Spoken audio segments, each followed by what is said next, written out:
hospital trust has started flooding the wards with extra doctors after struggling to cope with demands on its accident and emergency units.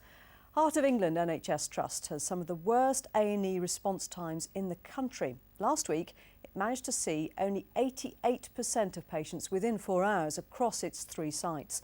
Here's our health correspondent, Michele Paduano. Roy Tuft is an example of just how tough it is. The 77-year-old has been in 3 times in the last month with heart problems. The area that Heartlands Hospital covers has a lot of deprivation and is very busy. Roy is very positive about his experience. When I came in the afternoon, it was pretty bad because I was stuck in the corridor for an hour or so.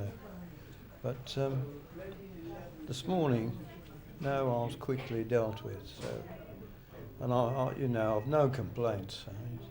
Outside, there were 8 ambulances at lunchtime. The ambulance service says that more than half its vehicles were stuck outside this A&E for more than the statutory 30 minutes last month, compared to 19% at its busiest accident and emergency, Stoke-on-Trent. After the difficulties last year, hospitals are under tremendous political pressure to get it right this time round. I understand the Secretary of State for Health, Jeremy Hunt, has been calling chief executives directly. And in this hospital, they're introducing a new system, breaking the cycle. Breaking the cycle aims to reduce pressure on A&E by flooding the wards with doctors. Consultants say that each ward must discharge 6 patients a day. In the emergency department, 10 more clinicians are needed, and the buildings cannot meet the workload.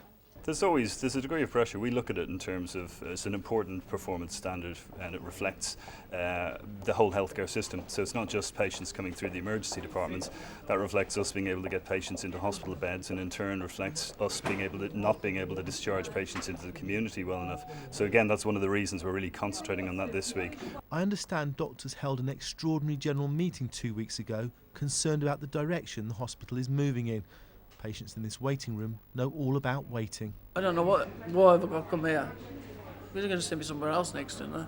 I've been here for the last nearly 1 hour. I come here the other night with my friend who broke her arm and was here for about 3-4 hours.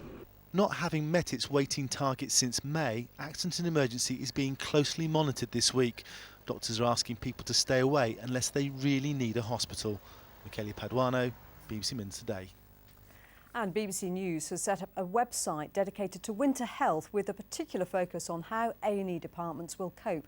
To find out how your local hospital is performing, visit bbc.co.uk/NHS Winter. Now the time, it's 8